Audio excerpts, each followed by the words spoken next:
Hello and welcome to The Discriminating Gamer, the board game review show that recently watched a documentary on marijuana. It's my favorite way to watch movies.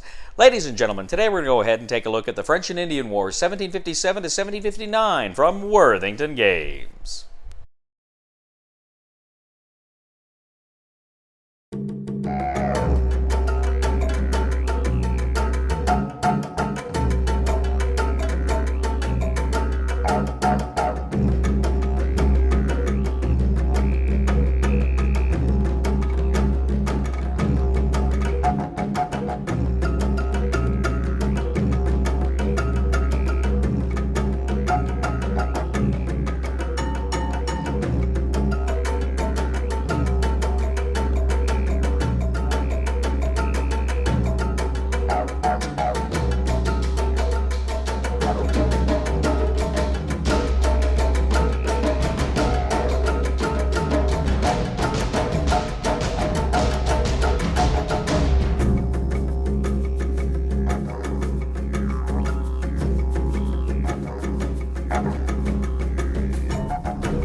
In the French and Indian War, 1757 to 1759, from Worthington Games, two players take on the roles of either the British or the French during the French and Indian War, hence the name.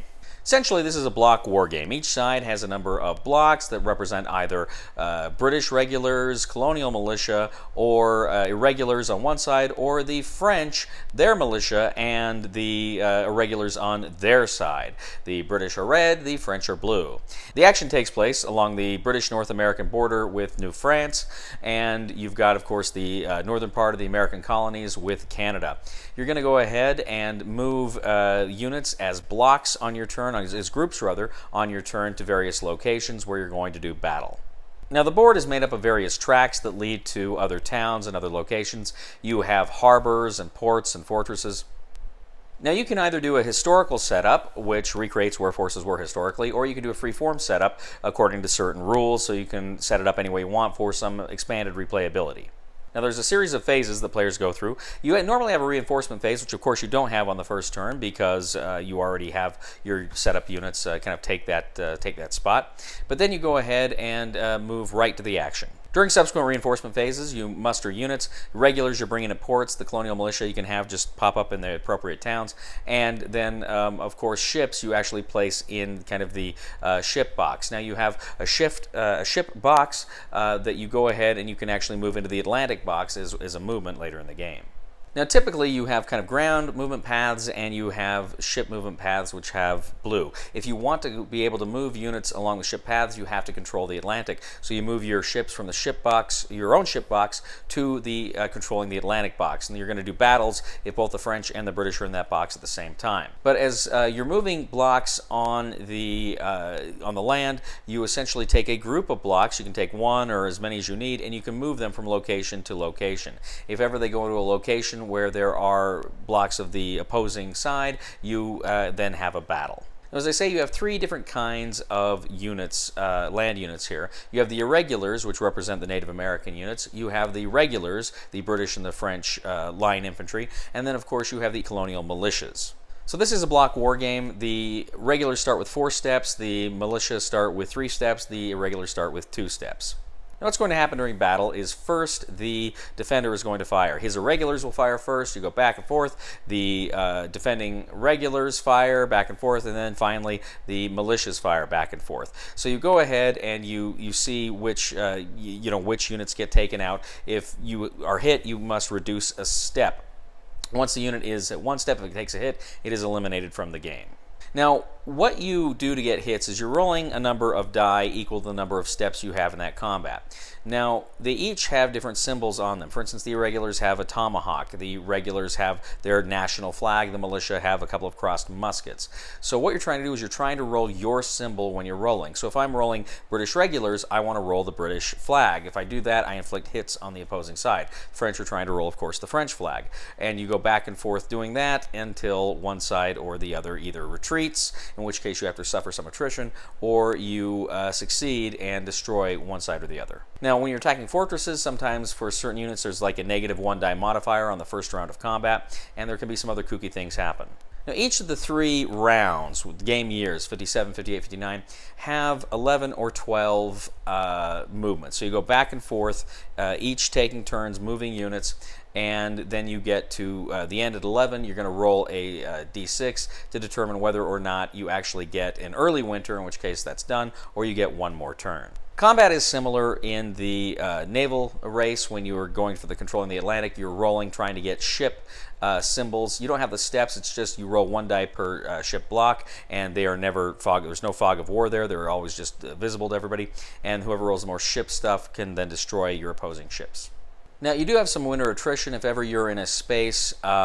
You can see the victory point value of each location, and the victory point value, I think it's +1, covers any units you have there. But if you're in an opposing space and you have more units there, then you have to roll for winter attrition, and potentially you can lose steps on some of your units. Now, you gain victory points by occupying the various locations. If you occupy a location, you take it over, you go up a certain number of points. And if you lose locations, you go down a certain number of points. But if you destroy your opposing, your enemy's blocks, you get 1 victory point for every one you destroy. So you go back and forth, you're destroying each other's units, you are trying to occupy their locations, and then if ever one side or the other has 10 or more victory points than the enemy, then that is kind of an automatic win condition. Otherwise, you go to the end, and whoever has the most victory points wins the French and Indian War, 1757 to 1759. So this game is it's kind of a standard block war game. It's got the fog of war, it's got the steps. It's a pretty simple, straightforward war game. And there's a few other little things here and there I didn't really get into, but generally this is how you play the game. This game is a pretty quick game, plays in about an hour to 2. I haven't played one yet that's gotten to 2 hours. So it's a pretty quick game, but it's a game that like a lot of good block war games, it feels like a chess match. Okay, I'm going to move these guys here, but then I leave this section uncovered. But I've got to press them here, or I've got to defend here because I may lose more.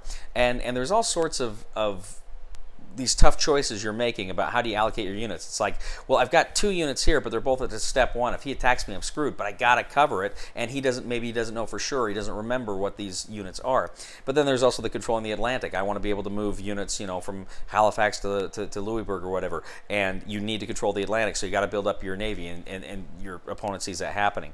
So there's some really good choices here, and for as simple, as straightforward, and as quick as this game is, it's perfect. This game was fun. It was, like I say, it was quick, but it gave you some real tough strategic choices. I haven't played it with the blind, with the simultaneous movement. That sounds like fun. I may try that at some point, but I really did enjoy this. I really got a kick out of it. It's a simple game, and yet it is loaded with tension, and again, it's not too long, so you can play it just, hour and a half or so.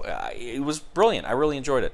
This game just is a lot of fun. I got no hesitation recommending this. If you're looking for a good, relatively quick, but really strategically dense, block war game, I think French and Indian War 1757, 1759 is fantastic. Recommendation for the discriminating gamer is buy it. Thank you once again for joining us today on The Discriminating Gamer. As always, we ask you to please leave a comment for us on YouTube, on BoardGame Geek, on our Facebook page, or on thediscriminatinggamer.com. We'd also ask you to please like us on Facebook, subscribe to us on YouTube, and follow us on Twitter. We'd also ask you to please give us a thumb on BoardGame Geek if you liked this video, and we'd also ask you to check out my other YouTube channel, that is Cody Carlson, PhD, where we talk about military history and fun things like that.